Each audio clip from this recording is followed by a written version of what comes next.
Bonjour à tous, je suis Raphaël et je vous emmène voyager avec moi dans le monde de l'ésotérisme, de la spiritualité et de l'invisible.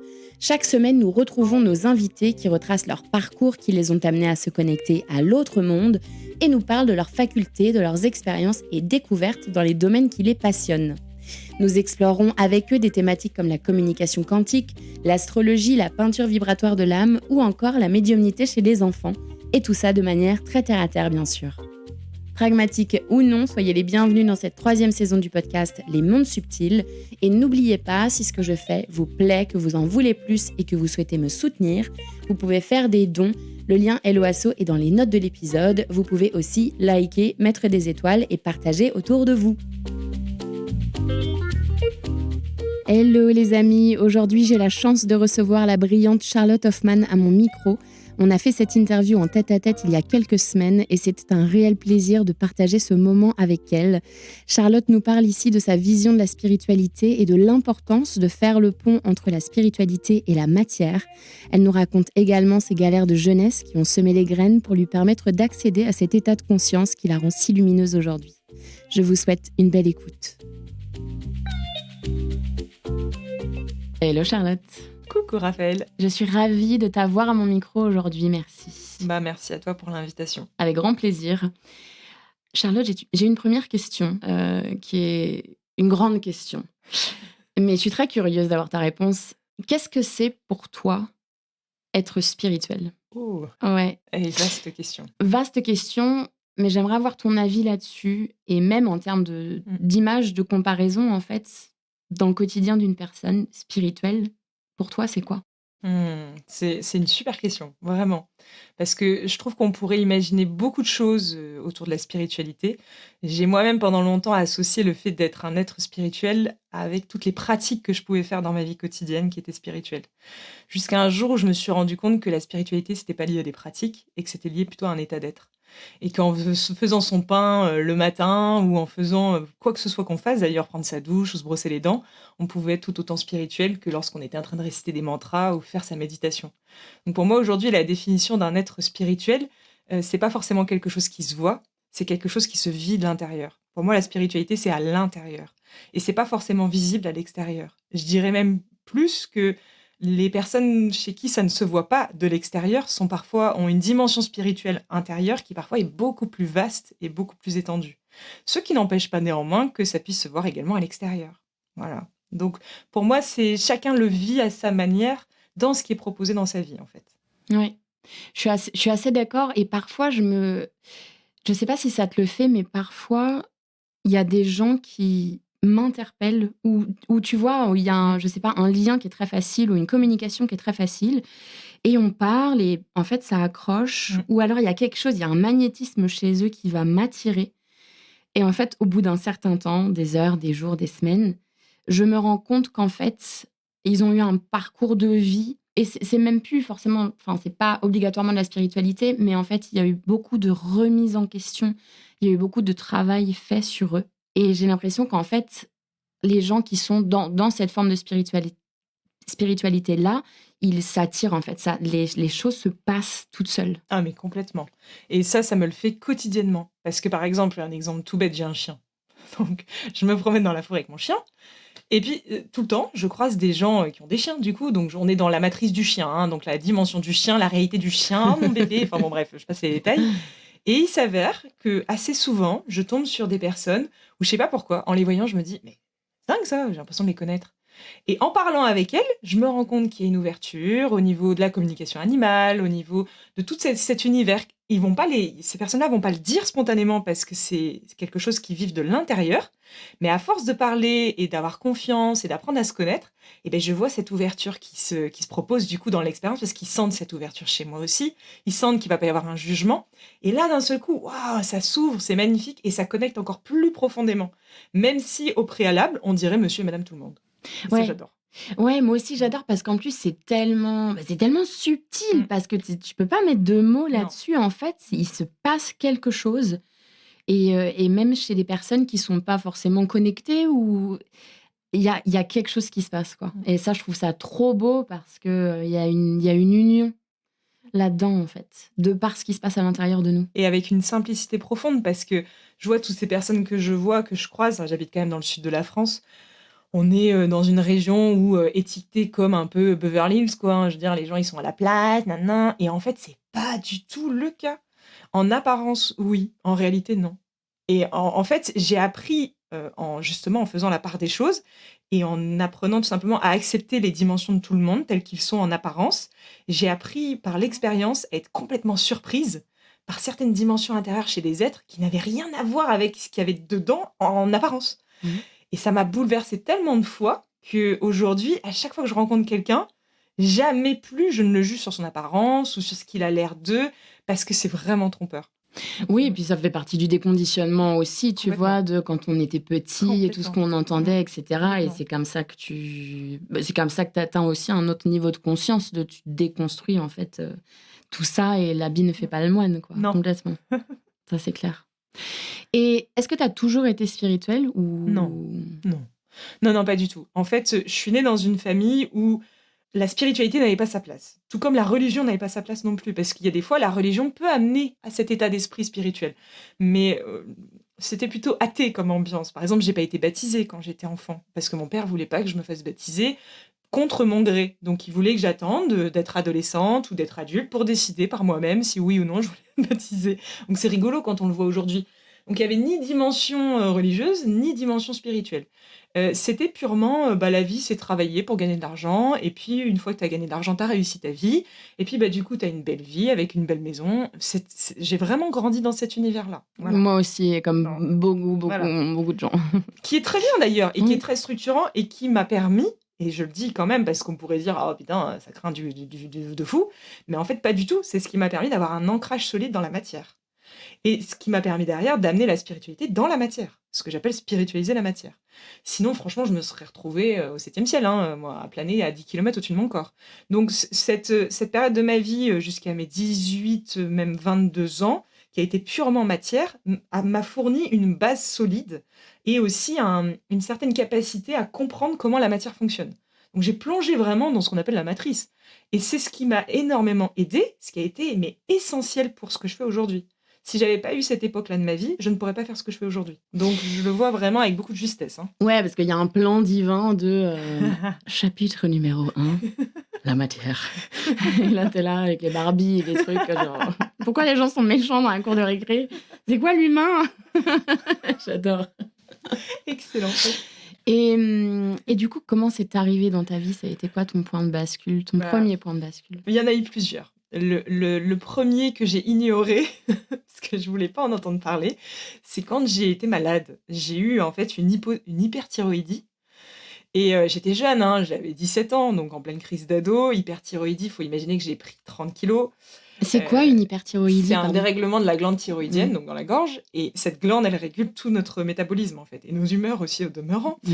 Donc bref, cette glande, quand elle est déséquilibrée, eh ben, ça peut produire des effets secondaires dans le corps physique, notamment au niveau du poids, au niveau de l'apparence, au niveau des cheveux, au niveau du sommeil.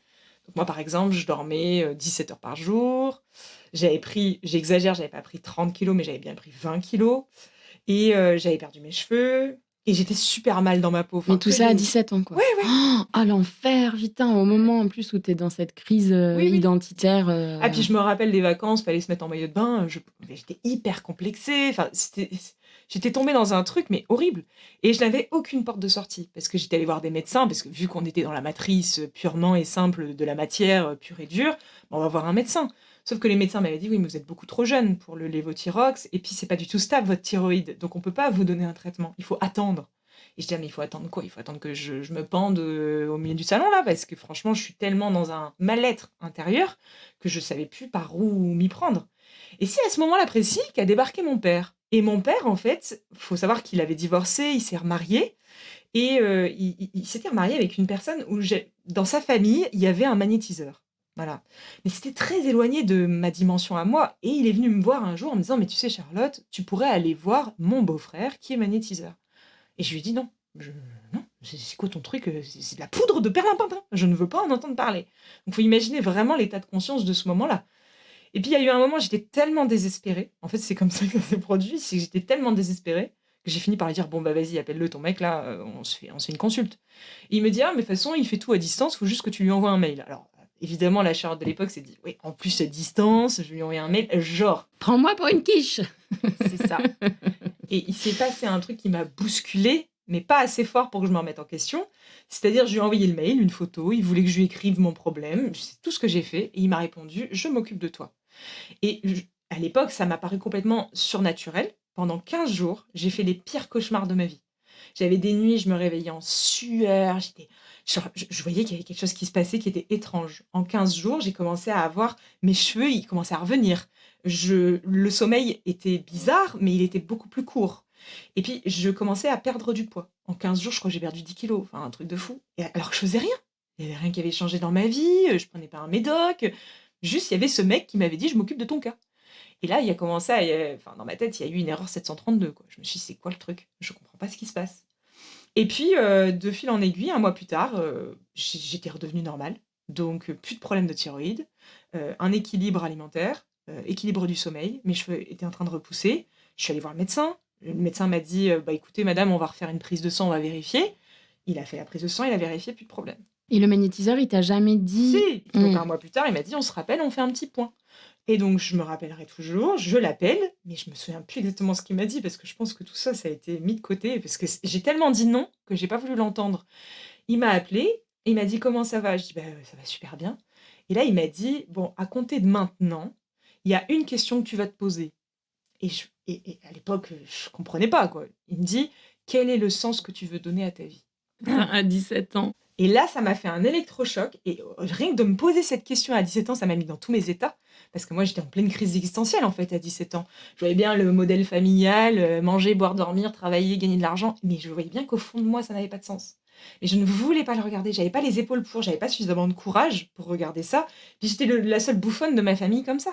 Avec une blessure de rejet immense déjà de base, donc je voulais pas être la seule trop duque à faire autrement. Donc je m'étais dit, on va dans le sens de la famille, hein. On va dans le sens de l'image qu'on veut que je donne à la société, et on se pose pas trop de questions.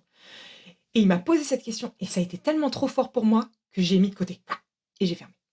Donc j'ai repoussé, et j'ai mis tout ça de côté. Et il a fallu attendre encore quelques années que le décès de mon père, à nouveau c'est mon père, enfin, c'est marrant, les 2 fois ça a été mon père finalement, T'avais quel âge à ce moment-là? 22 ans. Ouais, donc ça... Il s'est Après, passé 5 ans. ouais, mais après, je pense que ce magnétiseur-là, en fait, il a juste Et il a semé aidé. une graine. Ouais, il a semé une graine, quoi. Parce que tu peux pas répondre à cette question à 17 Non, ans. mais ça m'a perturbée, hein. Et puis entre 2, il y a eu un accident de la route aussi. Donc vers 20 ans, j'ai eu un petit rappel quand même. Je me suis plantée sur l'autoroute à 110 à l'heure, dans un mur en béton. Je me suis retrouvée, en dehors de mon corps. Donc à l'époque, je savais pas ce que ça voulait dire, mais je me suis retrouvée en dehors de mon corps. J'ai fait une expérience, très étrange parce que j'ai vu toute la scène au ralenti, comme dans les films, tu vois? Où d'un seul coup, une goutte d'eau, elle tombe, mais comme si elle mettait, je sais pas, une année-lumière à tomber, jusqu'à toi. Tu sais, j'ai vu toute la scène au ralenti. Et je me suis retrouvée dans un état, ouais, sortie de corps, quoi. Donc je savais pas ce que ça voulait dire à l'époque, j'ai pas compris et à nouveau j'ai repoussé. Et c'est seulement à 22 ans, quand mon père est décédé en 3 mois d'un cancer des poumons, que là, il y a eu un électrochoc. Là, à ce moment-là, il y a eu l'électrochoc qui était suffisamment profond. C'est-à-dire qu'en fait, ce jour-là, je me suis dit, mais en fait, je suis tombée dans une énorme dépression derrière. Mais pire qu'un burn-out, je sais pas. En fait, j'étais privée de toutes mes capacités. C'est-à-dire, je ne pouvais plus parler. J'arrivais plus à parler. J'arrivais plus à structurer mes idées. J'arrivais plus à réfléchir. J'avais plus d'énergie. Et j'ai passé 6 mois de ma vie alitée. Chez moi, toute seule, à Lyon, dans un appartement de 30 mètres carrés, le néant. Et là, j'ai tellement, je ne pouvais tellement plus faire ce que je voulais faire depuis le début qu'il a fallu se remettre en question. Et c'est là où j'ai eu un électrochoc. Et c'est là où ma vie a basculé. Et qu'est-ce qui s'est passé à ce moment-là? Bah, à ce moment-là, au bout de 6 mois, dans mon lit, en plus, je n'ai pas du tout un mauvais souvenir de cette époque. C'est-à-dire, pour moi, quand j'y pense aujourd'hui, je me dis, mais c'était bien en fait. Il y avait une espèce de douceur derrière. C'était pas du tout un vide, tu sais, stressant, un burn-out horrible. Non, il y avait quelque chose de beau. C'est marrant, hein. Et j'étais pas du tout en stress. Il y avait quelque chose de doux. Il y avait une ouverture. En fait, il y avait quelque chose en lien avec la conscience qui était là, mais je ne savais pas comment le nommer à l'époque, parce que je ne savais pas ce que ça voulait dire, et je connaissais pas cet univers-là. Mais si aujourd'hui je devais le retranscrire avec mes mots, Pour moi, ces 6 mois, ça a été une montée vibratoire, en fait. C'était, une Ouais. montée en conscience. Ouais, et sûrement tellement puissante que en fait, Je tu ne comprenais pas ce qui pouvais se plus passait. et tu Je pouvais pouvais plus bouger. plus bouger Voilà. et ça t'a tout pris, quoi. Ça m'a tout pris et un matin, je me suis réveillée avec le souvenir, d'un rêve que j'avais fait la nuit et dans ce rêve, bah, c'était moi petite, Charlotte, 7 ans, qui disait à ma mère: «Oui bonjour, maman, pour Noël, moi ce que je veux, hein, c'est ça parce que tu comprends, hein, d'ici 10 ans, je partirai faire le tour du monde». Et puis quand je me suis réveillée avec ce truc, je partirai faire le tour du monde, je me suis réveillée, je dis: «Ah bah, c'est maintenant». Et ce matin-là, je me suis levée. En 3 mois, j'ai tout organisé. J'ai créé une asso parce que je voulais pas faire un tour du monde pour voyager. Je voulais que ça soit humanitaire, écologique. Je voulais qu'il y ait quelque chose d'autre derrière, un leitmotiv et un sens. Justement, cette Mmh. question du sens est revenue à ce moment-là. Et j'ai monté mon asso, j'ai tout fait en 3 mois, top chrono. 3 mois plus tard, j'étais au Népal. Et là a débuté un voyage initiatique de 2 ans dans la matière. Voilà. Je suis partie toute seule, sac à dos, fleur au fusil. Mais aujourd'hui, je ferais ça. Mais je sais même pas si je serais encore capable de le faire. Ah ouais? Ah mais non, parce qu'à l'époque, je suis partie, mais sans me poser aucune question, aucune peur, aucune je suis partie. J'ai même pas eu le temps de réfléchir, il y avait une espèce de confiance derrière. Il y avait une justesse, en fait, ce qui me portait, il y avait un élan derrière qui était inhumain, en fait, qui était pas tu sais, il y a des fois dans la vie, on fait des grands jumps comme ça et puis on se pose des questions, on se dit: «Ah mais est-ce que je vais y arriver? Est-ce que machin?» Il y avait même pas ça. C'était mais d'une fluidité, il y a eu Mmh. ce coup de pied au cul et voilà, je suis partie. Et qu'est-ce qui s'est passé au Népal? Bah, c'est là où, c'est a commencé à se passer énormément de choses pour moi, parce qu'au Népal, je suis arrivée dans un autre univers avec des gens qui me connaissaient pas et qui m'ont renvoyé une image qui n'avait rien à voir avec l'image dans laquelle j'avais grandi. Charlotte, elle était masculine, elle était pas gentille, elle était égoïste, elle était intolérante, elle était pas patiente, elle était machin, les trucs voilà ce qu'on me disait de moi, quand j'étais en France. Je suis arrivée là-bas et on m'a dit: «Mais tu es tellement altruiste, tu es tellement gentille, mais tu es tellement» alors là, j'ai pas compris. Moi, à l'époque, ça s'arrêtait là, hein, ça allait pas très loin au niveau spirituel, hein. Je me suis dit: «Mais comment ça se fait qu'en changeant d'endroit, je ne suis plus la même personne?» En fait, je suis qui? Ou est-ce que tu étais vraiment, cette Charlotte-là en France, C'est là enfin tout qu'il y ce a qu'on un te renvoyait, biais ouais? qui s'est créé, en fait. Mmh. C'est à ce moment-là que ça s'est qu'il y a eu une espèce de tu sais, on a comme une coquille autour de nous, il y a quelque chose qui s'est fissuré à ce moment-là. Je me suis dit: «Mais comment c'est possible d'être 2 personnes différentes et être en même temps une personne?» Et là, la question de qui suis-je, en fait? C'est là que ça a surgi. C'est ce truc-là qui a surgi à ce moment-là et je me suis dit: «Mais je suis qui, en fait?» Si là-bas je suis ça et là je suis ça, bah, alors du coup c'est pas vraiment ce que je suis parce que si ça change tout le temps, c'est pas ma nature véritable. Donc est arrivée cette question infernale de savoir: «Mais en fait je suis quoi?» Et c'est ce truc-là qui, quand ça a émergé à l'intérieur de moi comme une prise de conscience et comme vraiment une intention profonde d'y répondre, que j'ai eu les réponses dans ce voyage. Que c'est magnétisé à moi des expériences, des rencontres, des gens qui étaient parfaitement super bien placés aux bons endroits et enfin c'était hallucinant quand je regarde aujourd'hui, c'était hallucinant. Bah, c'est un chemin, ouais, initiatique, quoi. C'est Dans un la peu, matière. ouais. Ça s'est fait dans la forme. Chez certaines personnes, ça se fait pas comme ça, hein. Mais moi, ça s'est fait par l'expérience dans la forme. C'est pas obligatoire. Mais ici, c'était fou parce que je rencontrais les gens qui m'apportaient les réponses juste que j'avais besoin d'entendre à ce moment-là, qui éveillaient de nouvelles questions qui étaient répondues par telle expérience. Et ça a duré 2 ans comme ça, où j'étais dans un espèce de truc, quand on parle des synchronicités et du flux de la vie, et c'est ce que j'ai vécu pendant Les 2 ans. cailloux du petit poucé, quoi. C'était C'est incroyable. C'était incroyable. Si bien que quand d'ailleurs je suis rentrée en France, j'ai eu beaucoup de mal parce que ma vie m'a semblé complètement nulle. Je me suis dit: «C'est quoi cette vie pourrie là, c'est quoi ce truc, moi j'ai besoin de il est où le flux là? Il est plus là». Et il a fallu un petit temps avant de comprendre que si, ça pouvait être là aussi, au cœur d'un quotidien, que ça pouvait être intérieur et pas que extérieur. Il y a eu quelques mises à jour nécessaires à mon retour. Mais, ça a été incroyable de voir en fait que tout ça s'est déroulé de lui-même et les réponses sont venues sur le terrain. C'est pour ça que je dis: «Je n'ai pas appris la spiritualité dans un livre». Parce qu'en plus, j'en avais rien à foutre des bouquins. Donc j'ai appris la spiritualité grâce à ces échanges, c'était incroyable, quoi. de toute façon, je pense que tu peux pas apprendre la spiritualité dans un livre.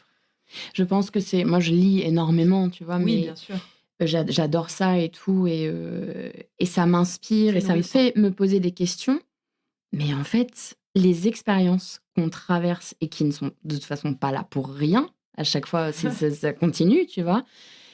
Bah, putain, c'est là où tu apprends, tu vois? Et c'est pour ça qu'il y a tellement de personnes qui se mettent dans des positions de: «Je vais apprendre aux autres et je vais guider et je vais coacher» et cetera et qui, en fait, n'incarnent pas Mmh. ce qu'ils disent. Et ça se sent tellement, en fait, tu vois? Tu es Oui. d'accord avec moi? Ah mais bien sûr, mais oui, oui, oui.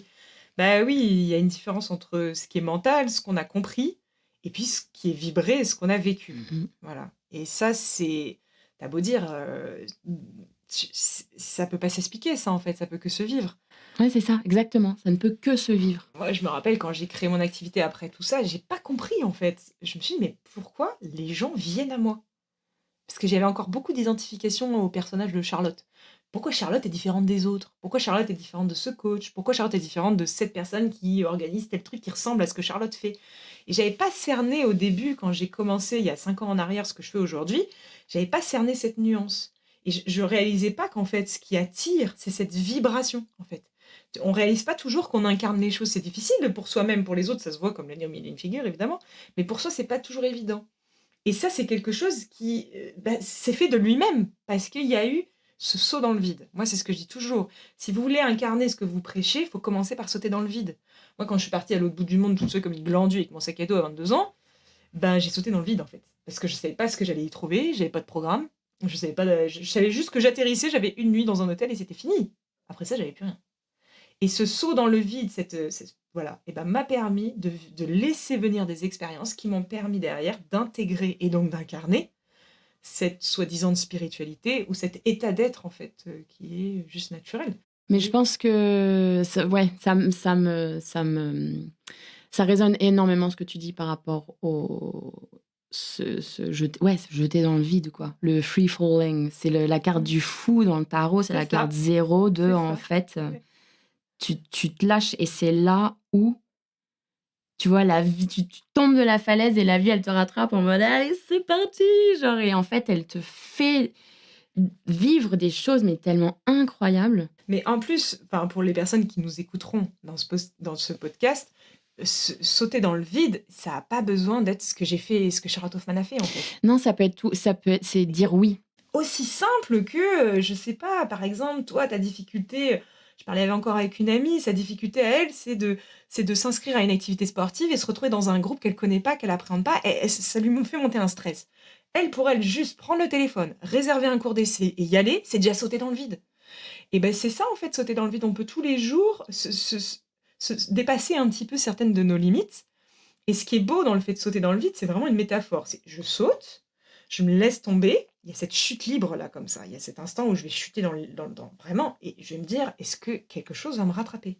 Il y a 2 options, soit je tire sur mon parachute et je décide par moi-même, donc c'est l'ego à nouveau, hein, qui décide de se sauver et dire: «Bah non, mais moi si c'est comme ça, je tire sur le parachute et je maîtrise et je contrôle ma chute». Et puis il y a cette deuxième possibilité et ce lâcher prise justement, c'est ça, cette notion-là qu'on va dévoiler dans le fait de sauter, où d'un seul coup, c'est cette main qui va venir nous chercher. Cette main originelle, ce principe, je sais pas, on peut appeler ça comme on veut, ce principe divin qui va venir nous récupérer et qui va prendre soin de nous. Parce qu'en fait, tant qu'on ne laisse pas notre vie être dirigée depuis l'espace depuis lequel elle a toujours été dirigée, c'est-à-dire depuis un principe supérieur, tant qu'on ne laisse pas ce principe supérieur nous rattraper, on contrôle notre expérience. Et tant qu'on contrôle notre expérience, on ne peut pas intégrer véritablement les choses. Et donc, on ne peut pas véritablement les incarner. Quand on commence à comprendre que ce fait de sauter dans le vide, c'est finalement s'offrir cette possibilité de lâcher prise et de remettre le principe de sa vie dans un principe plus évolué, et donc de reconnecter avec ce que nous sommes véritablement, c'est-à-dire un principe plus évolué qui a décidé de faire cette expérience dans la matière, quand on s'offre cette possibilité-là, ben ensuite c'est ce divin qui va nous guider dans notre expérience. Et c'est ça qui fait que derrière on incarne, on intègre, et que derrière dans la vie tout se déroule comme sur un grand tapis rouge. Ça se fait tout seul. Et ça commence par des petites actions dans le quotidien, aussi banales qu'aller acheter une baguette de pain ou des conneries comme ça en fait. Ouais, après, moi, dans mon expérience, il y a enfin, c'est pas que c'est en dents de scie, mais en fait, il y a des vagues. Mais bien sûr. Tu vois, il y a des vagues où tu te sens tellement connecté et en fait, il y a des synchronicités partout et tu as l'impression d'être sur l'autoroute avec plein de panneaux tout est clair, tu vois? On te dit exactement où aller, tous les trucs viennent, c'est méga fluide et d'autres moments beaucoup plus Ouais. creux, en fait, où tu te Mmh. dis: «Attends, je suis sur une départementale, là, il y a genre 3 vaches à droite et aucun panneau, qu'est-ce qui se passe?» Est-ce que tu penses que c'est censé être comme ça, c'est comme ça? Ou est-ce que toi, tu arrives à garder ce lien constant? En fait, ici, tout le but, c'est de se perdre pour se retrouver. Et en fait, tout le principe évolutif passe par l'idée, j'en parle quand je parle de l'ascenseur vibratoire. Tout passe par l'idée qu'il faut d'abord descendre au plus profond de soi pour ensuite s'élever. On s'élève à la hauteur de ce qu'on est venu descendre. Comme un ascenseur, on viendrait visiter le -1, l'étage -1, on viendrait nettoyer les empreintes, les blessures, les informations qui sont stockées là, pour ensuite pouvoir s'élever au premier étage. On ne peut pas accéder au premier étage, c'est-à-dire à une dimension de conscience qui permet d'avoir de la hauteur sur la vie, si on n'a pas d'abord fait l'effort et on n'a pas d'abord eu le courage de s'abandonner, de se laisser tomber jusqu'au -1. Donc en fait, ce que tu décris là, c'est va et c'est vient, c'est parfaitement normal, puisqu'il y a des moments où on s'élève et il y a des moments où la vie va proposer une descente pour pouvoir aller descendre un peu plus profondément, pour ensuite s'élever à nouveau un peu plus haut. Et ce mouvement d'ondulation, on peut voir que c'est pas comme un rythme cardiaque, c'est pas toujours la même vague. Non, non. En fait, si on le regardait vraiment, on se rendrait compte que, enfin, sur une perspective d'une vie, hein, on se rendrait compte que ce mouvement au début, il est petit, parce que l'oscillation, elle est pas très grande, vu que je peux pas descendre très profond, je peux pas m'élever très profond non plus. Il y a un sens, il y a un ordre, il y a une logique. On va pas faire descendre quelqu'un au -5 s'il n'a pas déjà été au -1, évidemment. Donc ici, on se rendrait compte que cette vague, elle s'agrandit dans le temps. Et à terme, c'est quoi l'idée? C'est qu'une fois qu'on a suffisamment été descendre dans ces espaces-là, et donc on a suffisamment été s'élever sur certains espaces, ben, il y a un moment, c'est une autre proposition expérientielle qui nous est proposée. Voilà. Donc c'est tout le but de se perdre dans ce creux des vagues pour mieux se retrouver quand on remonte. Ouais. Donc c'est parfaitement normal. Et dans ces moments de creux, comme tu dis, mais c'est pas grave de s'oublier, c'est justement ce qu'on veut. C'est justement ce qui est voulu. Et ça, c'est ce qui a été oublié. Souvent, on contrôle, à nouveau, le contrôle arrive, on va contrôler ça et on va se dire non, non, non, non, moi, je veux rester aligné, centré, je veux continuer à me rappeler de ce que je suis, même quand tout va mal. Mais non, c'est exactement l'inverse qui est proposé. C'est quand tu vas t'abandonner dans cette chute où tu sais pas où ça va te mener, où tu sais pas jusque où tu vas t'abandonner et t'oublier. Quand tu vas oser t'abandonner et t'oublier profondément, c'est là où tu vas te rappeler à toi-même. Tout est duel. C'est en expérimentant la colère qu'on dévoile la paix. C'est en expérimentant la souffrance qu'on dévoile l'amour. Et tout va ensemble ici sur cette planète. Voilà. Donc, une fois qu'on a compris ça, on accueille avec plus de tranquillité intérieure les phases où on s'oublie à soi-même. Parce qu'on sait au plus profond de nous-mêmes, si on regarde vraiment, que si on regarde une perspective de notre vie, on se rendra rapidement compte que suite à toutes ces phases de notre vie où on s'est oublié, où on s'est perdu, où on s'est enfermé, bah, si on regarde bien aujourd'hui avec une rétrospective historique, on se rendrait compte qu'après chacune de ces phases, il y a toujours eu un moment derrière où, une ouverture, Ouais. waouh, ça s'est réouvert juste derrière. Donc on devrait en tirer une leçon et apprendre à vivre ces moments de creux avec plus de hauteur et plus de facilité. Et plus de douceur, je pense Mais aussi. aussi, Ouais. ça va avec. Mm. Parce que ce qui rend l'expérience souffrante et difficile et horrible, c'est qu'on résiste à ça. C'est le fait qu'on résiste à ces moments de creux où c'est down, le fait qu'on y résiste, c'est ça qui crée notre souffrance. Ouais. C'est pas la vie qui nous fait souffrir. C'est la résistance que l'on entretient vis-à-vis de l'expérience qui est proposée qui nous fait souffrir. Mm. Quand on comprend ça, on souffre plus. Déjà, ça peut être inconfortable, mais c'est pas de la souffrance. Ouais. Non, c'est inconfortable, mais C'est pas horrible. Non, c'est pas horrible. Moi, je sais que c'est des périodes où j'aime pas du tout, mais c'est plus un truc de c'est plus un truc de temporalité, tu vois, où j'ai zéro patience et je suis là, mais en fait, toute ma vie, ça va être ça. Tu sais, où Oui. tu t'oublies en fait que tout est éphémère et que tout passe et que tout grandit, etc. Mais dans le creux de la vague où ça dure, t'es là, mais en fait, Ça ne va jamais je s'arrêter. vais finir ma vie comme ça, quoi. Je sais. C'est pas évident, mais c'est vrai que la vie vient toujours te rappeler que non, en fait, tu vois, tout va bien. Bah oui. Et c'est ça qui est beau. Mm. Et moi, Charlotte, je voulais te dire en fait, il y a un truc que j'adore par rapport à ton contenu. C'est que parfois, je te trouve cash, mais j'adore.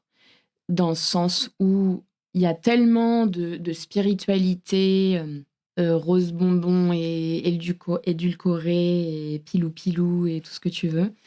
Et en fait, il y a quelques trucs que tu as postés où je me suis dit: «Putain, j'adore quoi, enfin, j'adore cette nana et comment elle confronte le truc». Il y a eu un post que tu avais fait par rapport à, c'était par rapport à l'argent. Mm. C'était à un moment donné où tu avais sorti ton site où tu proposais des stages payants, etc. Et en fait, tu as eu un retour de... Enfin voilà, et j'ai trouvé ton post tellement bien construit, tellement intelligent et tellement ancré en plus, tu vois, par rapport à... en fait, l'argent, ça fait partie de la vie. Hein. C'est pas parce que tu es spirituel et parce que tu as cette conscience-là que l'argent n'existe plus. N'oublie pas que tu es sur Terre et que tu as un loyer à payer, quoi, comme tout le monde. Mmh. Donc ça, j'avais adoré. Et il y en a eu t'as fait une vidéo il n'y a pas si longtemps que ça par rapport à l'ego spirituel. Mmh. Il y a pas... Je pense que les gens en parlent de plus en plus comparé à il y a quelques années parce que c'est un énorme truc aujourd'hui. Comment tu as réussi à trouver cet équilibre en fait entre les messages que tu fais passer pour bien vivre cette spiritualité, pour tu vas travailler sur soi sans être dur avec soi-même, etc. Et en même temps dire ouais bah là en fait non ça va pas. Mmh. Oui, je vois ce que tu veux dire.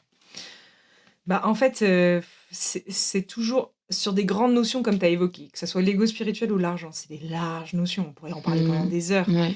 Et c'est pas évident parce que ces notions-là sont sujets à interprétation. Et c'est valable pour tout dans la vie, en fait. Tout est sujet à interprétation. Donc tout peut être, «Oui, mais moi je suis d'accord. Oui, mais moi je suis pas d'accord. Oui, mais moi c'est comme ci. Oui, mais moi c'est comme ça». Bah, moi, en fait, pour trouver un équilibre, justement, entre des moments où il y a des choses à dire et se positionner, et il y a des moments plus de retrait et plus, voilà, où on est à l'intérieur de soi, pour moi, c'est une sorte de neutralité. C'est trouver la neutralité au milieu de tout ça. C'est se rappeler que ce qui est valable pour l'un n'est pas forcément valable pour l'autre. En fait, je vais t'expliquer comment je vois la vie. Aujourd'hui, pour me simplifier ma vie, je vois la vie terrestre comme un enchevêtrement de gens. Donc il y a plein de gens sur Terre. Et chacun de ces gens sont tous calibrés sur des niveaux de conscience qu'on pourrait comparer avec des mélodies. Je compare souvent ça avec des mélodies. J'essaye d'imaginer tout le temps que c'est comme si chaque être incarné, bah, quand on le rencontrait, on entendrait une mélodie. Et chaque être aurait sa propre mélodie. Et ce qui fait la richesse de l'humanité, c'est que justement, on est sur une planète de symphonie. C'est-à-dire que tous les êtres, il n'y en a pas un qui a la même mélodie que l'autre. C'est ce qui fait du coup cette richesse, mais c'est ce qui fait aussi cette dualité. C'est ce qui fait que derrière, il y a des sujets, on est d'accord, on n'est pas d'accord, on ne sait pas comment se positionner, un coup on gueule, un coup machin. Et c'est pas évident de trouver la neutralité, mais tout ça, puisque vu que chacun a sa propre dimension, bah, chacun perçoit la vie de sa manière.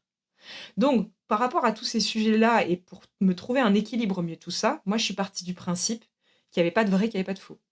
Que ce qui était valable pour l'un pouvait être aussi valable pour l'autre, et pouvait être exactement l'inverse pour l'autre. Parce que ça va dépendre de cette mélodie. Donc moi, aujourd'hui, j'ai pris complètement le contre-pied de tout ça. Plutôt que de chercher à débattre de certaines notions, et comme j'ai pu le faire au sujet de l'argent, de l'ego spirituel, sur tous les sujets finalement, moi je donne mon avis, c'est-à-dire dans ma dimension intérieure. Et je ne dis jamais que c'est la vérité, puisque c'est issu de ma propre mélodie. Et cette mélodie n'est pas une vérité universelle, c'est une mélodie, c'est une expression d'une note divine dans l'instant et dans la matière. Et ici, du coup, ce que j'autorise à tout le monde de faire aujourd'hui, et ce dans quoi je dépense mon énergie et ce à quoi je consacre ma vie, c'est pas de dire aux gens ça c'est vrai ou ça c'est pas vrai, ça c'est mieux ou ça c'est moins bien, ou là regarde comment t'es dans l'ego et regarde là comment tu t'en rends pas compte. C'est pas ça le but de ma vie. Le but de ma vie aujourd'hui, c'est d'accompagner des personnes pour qu'elles puissent révéler leur propre mélodie intérieure, qu'elles puissent se connaître à elles-mêmes. Parce qu'en fait, un être qui derrière connaît sa mélodie, l'appréhende et sait comment ajuster son instrument, bah, cette personne, elle est bien avec elle-même. Elle est dans son univers. Et une fois qu'elle est en paix avec son propre univers, elle peut discuter avec tous les autres univers. C'est-à-dire qu'elle peut rentrer comme ça avec toutes les mélodies, échanger et créer du lien, tisser du lien, partager, rentrer dans une logique d'entraide, d'amour, de compassion, et non plus dans une logique de séparation et de dualité. Donc ici, moi, ce que je trouve le plus important aujourd'hui, c'est pas de donner son avis sur telle ou telle chose, c'est plutôt d'expliquer aux gens comment révéler à eux-mêmes ou à elles-mêmes cette dimension intérieure. Pour que derrière, ça puisse être normal que des êtres puissent être d'accord ou pas d'accord, être OK ou pas OK, sans animosité derrière. Qu'il y ait un profond respect dans l'expression de chacun dans l'instant. Et ça, pour moi, c'est de la neutralité. Voilà. Donc la neutralité, c'est vraiment la clé de voûte qui permet de rassembler tout le monde. Qui est pu ah ben moi, je vous ai dit, la vie après la mort, c'est comme ça que ça se passe. Bah non, ça c'est ce que tu as dit en fait, dans ta dimension, dans ta perception, dans ta réalité. Ici, il faut s'imaginer que personne ne détient la vérité. Mm. Tout le monde regarde dans la direction de la vérité, bien sûr, mais tout le monde la voit avec son propre prisme, avec son regard. Mais au début, j'avais du mal à accepter les visions des autres, parce que depuis mon point de vue, je trouvais que c'était limitant. Mais ça, c'était encore un jugement. Aujourd'hui, je vois les choses avec plus de neutralité, c'est-à-dire je me dis, mais en fait, toutes les personnes qui perçoivent cette chose-là de mille et une manières sont finalement des points d'accroche pour tous les gens qui ont besoin de se raccrocher à quelqu'un temporairement. Si on regarde notre évolution individuelle, on voit bien qu'il y a eu un moment où on a pensé comme ça. Puis ensuite, on a pensé comme ça. Puis ensuite, on a pensé comme ça. Donc, ce qui compte ici, c'est pas ce qu'on pense. C'est de sans cesse remettre en question ce à quoi on pense, dire ah bah oui, là, je pense à ça, je crois que c'est ça, mais je vais essayer d'imaginer que ça puisse être quand même différent. Mm. Et c'est ça que je souhaite insuffler aujourd'hui sur Terre, au sens large. C'est pas c'est bien ou c'est pas bien ton truc, c'est ok, là, tu as besoin de te raccrocher à ça, puisqu'on a toujours besoin de se raccrocher à des choses de manière intermédiaire pour successivement venir se remettre en question et venir un petit peu peler ce gros oignon là, tu vois, jusqu'à arriver au centre. Donc c'est pas grave si pendant une couche intermédiaire de l'oignon, je suis persuadée que c'est comme ça. Il y a pas de souci avec ça. Et heureusement qu'à ce moment-là, il y a un être qui va penser la même chose que toi. Du coup, ça va te faire du bien, tu vas te rapprocher de ce discours, tu vas dire ah bah moi je suis d'accord avec Charlotte parce que du coup elle a dit que, ah bah moi je suis d'accord avec Duchemol parce qu'elle a dit que, et ça va me faire du bien, ça va me conformer, ça va me, je vais me dire je suis pas fou, voilà. Mais il faut juste pas oublier que ça reste une vision intermédiaire. C'est juste ce petit point-là, Et un passage aussi. Ouais. un passage. Quand on remet tout ça en question, derrière, quand on parle de certains sujets comme l'argent ou l'ego spirituel, on en parle avec plus de hauteur, parce qu'on sait que ce qu'on vit là, c'est une version de l'histoire, mais qu'il y en existe des milliers d'autres. Voilà. Ouais. Et donc derrière, ça permet de neutraliser et d'être en paix avec soi-même, peu importe ce qu'on est en train de dire. Voilà. Donc moi, c'est depuis cet espace-là que j'essaye de transmettre ces vidéos sur ma chaîne YouTube. Mm. Depuis cet espace de neutralité. En me rappelant sans cesse que tout le monde a besoin d'expérimenter ce qu'il a à vivre là dans l'instant. Et si dans l'instant j'ai besoin d'expérimenter l'ego spirituel, mais c'est nécessaire à vivre. Parce que c'est ce qui est prévu. Mm. Mais ne pas oublier que, ah oui, il y a peut-être autre chose derrière. Sans cesse ouvrir la brèche. Pour moi, tout commence dans la vie par une prise de conscience. Par la prise de conscience qu'on pourrait toujours remettre en question le paradigme sur lequel on a fondé notre bâtisse. Le jour où on se remet plus en question, c'est le jour où on a créé notre prison. Voilà. Et se remettre en question, ça ne veut pas dire être dans le doute ou ne jamais savoir. C'est pas ça, se remettre en question. C'est avoir des convictions, bien sûr, voilà, être dans sa vie, avoir des convictions, avoir tout un seuil comme ça ouais, de base sur lesquels on s'appuie, de pensée, de croyances, de convictions, mais sans cesse se dire, bon alors ça c'est mon terreau pour le moment, mais ça pourrait être autrement. C'est juste ça. Mm. C'est juste ça. Ouais. Ça veut pas dire que je doute tous les matins en me levant, en me disant oui, en fait, je me trompe, c'est sûr. Non, c'est pas ça. C'est juste là pour le moment, j'ai besoin de croire ça, mais je me rappelle que j'ai besoin de le croire et que ce truc-là, c'est une version intermédiaire qui va m'amener derrière à une nouvelle histoire, à un nouveau paradigme. Et le réveil de la conscience, ce cheminement intérieur, on peut le comparer à des réveils successifs. C'est se réveiller à des nouveaux paradigmes. Tu sais, comme quand tu vas au ciné Mm. et que tu vas voir un film et en fait, tu pourrais te dire, bah alors là, je rentre dans telle salle, c'est tel film. Bah ensuite, je vais rentrer dans telle autre salle et c'est tel autre film. Bah, c'est ça un réveil. C'est passer d'un film à un autre. Et on va faire comme ça des réveils consécutifs où on va passer d'un film à l'autre, jusqu'à un jour où on va se rendre compte bah, qu'il n'y a plus besoin de ça. Et ça, c'est l'éveil. Ouais. C'est quand il n'y a plus de ciné. Mm. Il n'y a plus besoin de rentrer dans la salle de ciné pour avoir une vie avec une réalité et défendre son opinion et sa conviction, etc. C'est là où se dévoile véritablement la dimension de la conscience. Et ça s'exprime par de la neutralité. Parce qu'il n'y a plus de rejet de l'un, de l'autre. Tu vois, Oui, tu as compris le mécanisme et donc tu as le recul nécessaire pour voir les choses en grand. Il n'y a plus de dualité. Mm. Mais voilà, chacun fait de son mieux. Il faut essayer de se rappeler de ça, en fait. Il n'y a pas de souci. Moi, je suis d'accord avec tout le monde, en fait. Pour moi, il n'y a personne qui a tort. Je suis d'accord avec tout le monde parce que je réalise sans cesse que la personne, dans sa dimension actuelle, mais c'est normal qu'elle croie ça. Si on prend l'expérience du Covid, par exemple, c'est normal qu'il y ait certaines personnes qui aient fait telle ou telle chose. Mais c'est normal parce que dans leur dimension de conscience, c'est exactement ce qu'il fallait faire. Et ça fait pas d'eux des êtres pas bien. Ben non, ils ont juste suivi leur appel intérieur qui était calibré sur telle vibration qui correspondait à telle expérience. Mm. Ça fait pas d'eux des fous ou je sais pas quoi. Chacun, on ne devrait pas se séparer les uns les autres comme ça. Ouais. On devrait avoir la conscience de se rappeler à chaque instant que tout le monde expérimente ce qu'il a à vivre dans sa propre dimension de conscience. Et d'accueillir, de soutenir. Moi je soutiens les gens qui ont dû faire telle ou telle chose, je les ai soutenus, bien sûr, même si en apparence on disait que c'était pas bien. Bah non, moi pour moi, ils avaient besoin de soutien dans leur dimension de l'instant, ils avaient besoin d'être soutenus là-dedans. Parce que c'est en faisant cette expérience-là que derrière, ils ont pu se rendre compte d'autre chose. Si on les prive de cette expérience-là, comment peuvent-ils se rendre compte? Mmh. C'est on se rencontre à soi-même parce qu'on a expérimenté quelque chose qui nous a permis de nous rencontrer. Donc si on retire l'expérience, bah, on retire la rencontre.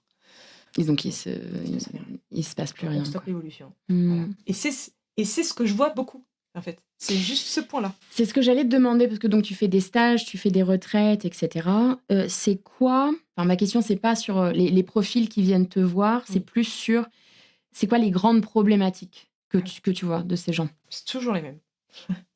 C'est toujours les mêmes. C'est toujours je ne m'aime pas, je ne sais pas comment m'aimer, j'ai des blessures d'enfance et je ne sais pas comment les résoudre, je n'ai pas d'élan dans ma vie et je ne sais pas comment avoir de l'élan, je n'ai pas de sens dans ma vie, je ne sais pas quelle est ma mission, je ne sais pas quel sens donner à mon existence, je ne ressens pas les choses, je suis, je sais beaucoup de choses mentalement, j'ai plein de connaissances, etc. Mais je ne suis pas équipée pour vivre sur cette planète. J'ai du mal avec les conditions expérientielles. Je ne sais pas comment appréhender les conditions terrestres.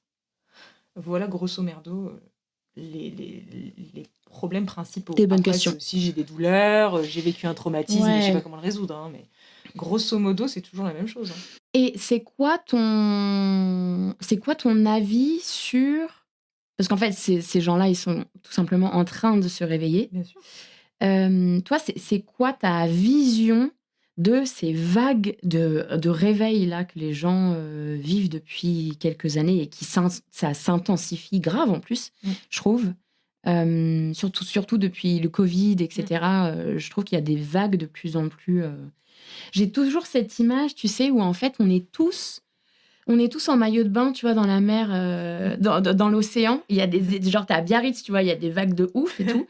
Et en fait, on n'est pas sur les mêmes vagues, donc on n'est pas, en fait, on se fait pas, genre, ramasser par la vague au même moment. Et là, nous, on est trois, on est là, non, non, non, non, non, non, non, et bam. Alors que les autres, ils sont là, non, mais tout va bien. Et en fait, on est tous en train de se faire heurter par des vagues successives. Et on est tous à se relever, tu vois, avec les cheveux, les cheveux se coller au visage avec des poulpes et tu vois, genre de trucs. Mais c'est un petit peu ma vision de ce qui se passe en ce moment, tu vois, où c'est genre, ah, toi, t'as survécu à ta vague, attends, il y en a une autre qui arrive et tout. Et toi, tu vois les choses comment? Ah, c'est marrant, c'est exactement ça. Ok. Je les vois pareil. En fait, moi, j'explique Avec ça. les poulpes, les Non, étoiles de mais mer oui, et tout. mais c'est trop ça. Mais ce que j'aime bien dans ce que tu as dit, c'est que tout le monde ne vit pas la même chose en même temps. Ouais. Et ça, c'est important de le dire. Mm. Parce qu'en fait, ce qu'on a oublié, c'est que, ok, alors, on va nous dire qu'il y a un grand mouvement d'ascension vibratoire en ce moment à l'échelle de la Terre. Alors, je pourrais en parler pendant des heures et je pourrais expliquer par A plus B pourquoi il y a ce mouvement en ce moment, mais je ne vais pas m'étaler trop sur le sujet. Effectivement, ça se mesure, ça se quantifie, la vibration de la Terre change. Oui, ça c'est sûr. Elle s'accélère. Ça se mesure et quand quelque chose s'accélère, bah, en fait, ça va conduire, comme en apparence, à une contraction spatio-temporelle. Si les choses s'accélèrent, on a l'impression que c'est plus rapide. Si les choses s'accélèrent, on a l'impression que c'est plus fort. Contraction de l'espace et du temps. En fait, ici, moi, je prends l'image de la planète Terre, qui serait comme dans une bulle. Donc, imagine ici, toi, en fait, tu serais dans une bulle. Tous les êtres seraient dans des bulles, d'accord?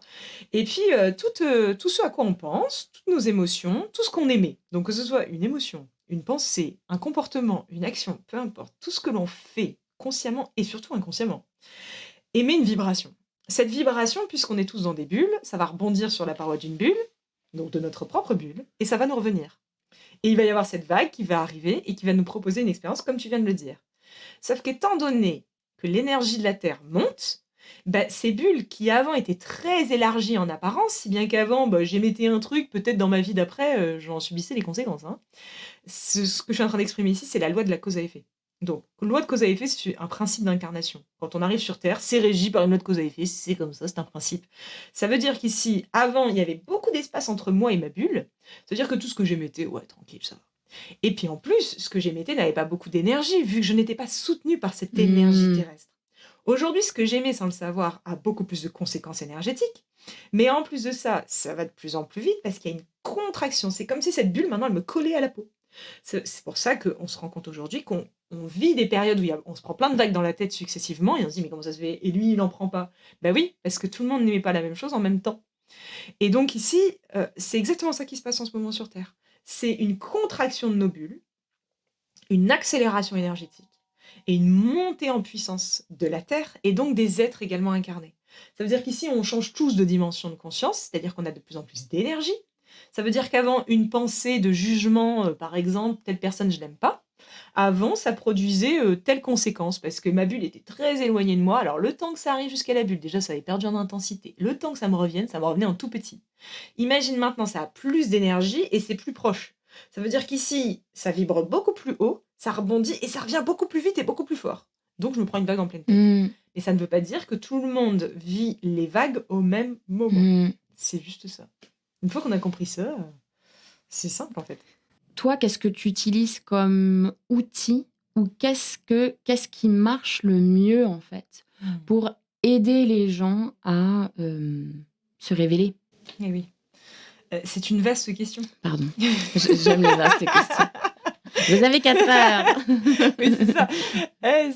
Alors, on y répond justement durant ces stages en à peu près 5 ou 6 jours. Tu vois? Voilà. Mais je vais essayer d'aller droit au but. En fait, ici, on va se rendre compte que, effectivement, étant donné toutes ces vagues en ce moment sur Terre, mais c'est pas nouveau, hein, c'était déjà là avant, mais ça s'intensifie et ça va ne faire que s'intensifier.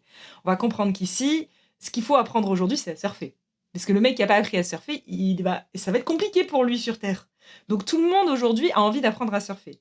Mais on ne sait pas comment apprendre à surfer. On se dit, bon, bah, il va me falloir des outils pour apprendre à surfer. Allez, je vais aller voir tel outil, je vais essayer telle pratique, telle technique, je vais faire telle formation, tel stage. Ça va m'apprendre à surfer, c'est sûr. Oui. Alors ici, ce qui est dommage, c'est qu'il y a une chose que peu de gens ont entrevue. C'est que pour apprendre quelque chose, bah déjà, il va falloir revenir à la case départ. Moi, je dis souvent, quand vous étiez enfant et que vous avez appris l'étape de multiplication, vous avez appris à lire, à écrire. Comment vous avez fait? Est-ce qu'il a fallu des outils? Est-ce qu'il a fallu des machins? Bien sûr, il y avait des supports pédagogiques à l'école pour nous permettre d'apprendre l'étape de multiplication, pour nous permettre d'apprendre à lire. Mais qu'est-ce qui nous a permis d'apprendre? Eh ben, c'est à cette question-là qu'on répond. C'est pas comment je vais apprendre, c'est avant même de se saisir d'un outil pour apprendre quelque chose, encore faut-il avoir un terreau qui permet l'apprentissage. Ici, on peut utiliser un tournevis, une clé à molette. Si on ne sait pas comment l'utiliser, on pourra avoir le plus beau des outils dans la main. Si on ne sait pas comment l'utiliser, à quoi ça sert? Dit autrement ici, moi je pars du principe que je peux donner tous les meilleurs outils de la planète. Et il y a plein de formations, il y a plein de choses, même gratuites sur Internet, où on transmet des outils, de la méditation, de la cohérence cardiaque. Il y a beaucoup de choses sur Internet. Donc il y a plein d'outils à disponibilité aujourd'hui qui sont gratuits, ouverts pour tous. Mais ça serait si ça suffisait. Ça ne suffit pas. Pourquoi? Parce que si on prend une clé à molette et qu'on n'a pas appris à la personne à s'en servir, elle ne sert à rien la clé à molette. Donc ici, on part du principe, non seulement qu'un outil, ça ne sert à rien si je ne sais pas m'en servir, mais au-delà de ça, au-delà même de ça, on part du principe ici qu'un outil, même si je sais m'en servir, si je n'ai pas le terreau intérieur qui est propice à cet outil ne sert à rien. Donc ici, plutôt que de parler d'outils, je parle de terreau intérieur. Quelles sont les conditions qui me permettent d'apprendre quelque chose de nouveau? Qu'est-ce qui permet d'apprendre? Voilà ce sur quoi on s'attelle durant ces stages. C'est pas comment je vais apprendre. Non, non, non, non, non, parce que ça, c'est de la forme, ça, c'est facile. Tu prends le bouquin, chapitre 3, 2.0, tu lis et c'est bon, tu as appris. Ça, c'est pas compliqué. C'est comment ici je vais créer un espace à l'intérieur de moi qui est propice à l'apprentissage. Ce terreau, une fois que je sais ouvrir cet espace à l'intérieur de moi, je peux tout apprendre. Parce que ce dont on parle ici, c'est juste d'apprendre à surfer. C'est juste ça. Donc, ici, pour ouvrir cet espace, on va se rendre compte qu'il y a une chose essentielle. C'est que cet espace qui va apprendre, pour pouvoir apprendre quelque chose, encore faut-il être là. Qui est là à l'intérieur de moi? Est-ce que je suis véritablement là? Parce que si je suis véritablement là, je vais pouvoir apprendre cette chose. Mais si je ne suis pas vraiment là, c'est ma tête qui est en train de retenir quelque chose. C'est pas moi qui suis en train de l'apprendre, c'est quelque chose qui est purement mental. Je vais savoir faire de la méditation. Je vais même savoir le faire concrètement parlant. Mais tout ça, ça va rester cérébral. Parce que je ne suis pas véritablement là. Qui est en train de goûter à cette expérience? Qui est en train de se servir de cet outil? Donc avant même de parler des outils, nous, ce dont on parle avant tout, c'est quel est l'espace à l'intérieur de toi qui est en train de se saisir de cet outil? Quel est cet espace à l'intérieur de toi qui veut apprendre à surfer? Depuis quel espace tu es en train de le faire? Parce que si tu le fais depuis un espace d'absence, tu risques pas d'apprendre. Non. Donc, ce dont on parle durant ces stages, c'est pas quel outil va me permettre d'apprendre. On renverse la question. C'est comment je peux faire pour être présent à moi-même. Et comment je peux faire pour le savoir. Et pas que le savoir mentalement, comment je peux faire pour le ressentir. Donc on passe du cérébral, du mental, du bah oui, je sais que c'est bon, à je ressens que cela est juste. Comment j'ouvre mon canal intuitif, comment je me ressens intérieurement et comment je ressens que là je suis pleinement présent à moi-même. Depuis cet espace de la présence, tout derrière s'apprend avec une facilité déconcertante. Après l'apprentissage c'est facile, après tout le reste ça devient un jeu d'enfant. Donc, ce dont on parle durant ces stages, c'est pas quels sont les outils qui permettent d'apprendre, c'est comment je peux faire pour être connecté à moi-même, pour être présent, aligné et centré ici et maintenant. Parce que je réalise que si j'apprends depuis un espace qui veut apprendre ou qui sait mieux que les autres, ça reste purement mental. Ce n'est pas vibré, ce n'est pas incarné. Et du coup, je vais continuer dans ma vie, être face à des expériences, à des vagues sur lesquelles je ne pourrais pas surfer. Oui, que tu comprends pas non plus, quoi. J'ai pas vraiment appris. Donc, les petits soubresauts que la vie va me présenter, ça y est, je vais tenir sur la planche, parce que ça va être facile. Mais dès qu'il va y avoir un tsunami, une immense vague, je vais couler, quoi. Parce que je n'ai pas véritablement appris. J'ai appris avec ma tête, j'ai pas appris avec mon corps, j'ai pas appris avec mon cœur, j'ai pas appris à incarner ça. Je le sais théoriquement, mais je ne sais pas comment l'incarner. Donc, voilà le point de départ de tout ça. Très bien. Oui, c'est se reconnecter à sa boussole intérieure, quoi. Exactement. Merci beaucoup, Charlotte. Merci à toi. C'est la fin de cet épisode. J'espère que ce moment avec Charlotte vous a plu. Vous pouvez retrouver toutes ces vidéos pleines de sagesse sur sa chaîne YouTube, Charlotte Hoffman. Et pour tout ce qui concerne les retraites et stages initiatiques qu'elle propose, je vous invite à vous rendre directement sur son site internet charlotte-hoffman.com.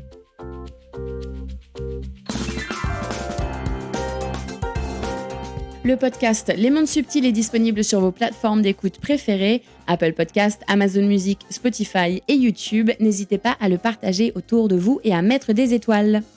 Je voudrais remercier plusieurs personnes sans qui ce projet n'aurait pas pu voir le jour. Merci déjà à tous les invités pour leur temps, leur confiance et leur bonne humeur. J'ai vraiment adoré mes moments avec chacun de vous. Un grand merci à ma chou, ma sœur de cœur, Alix de Crécy, qui s'est occupée de la stratégie digitale et qui m'a poussée à aller au bout de ce projet. Un grand merci aussi au brillantissime directeur artistique Éric de Crécy pour toute la création visuelle que je trouve tout simplement sublime. Merci à Alice Krief des Belles Fréquences qui a réalisé le mixage et réparé mes petites erreurs. Merci à ma sirène Marie Sala pour son écoute et son soutien. Et enfin, un grand merci à Baboun et Mamouchka de toujours me suivre dans mes aventures folles. Allez, salut, à la semaine prochaine!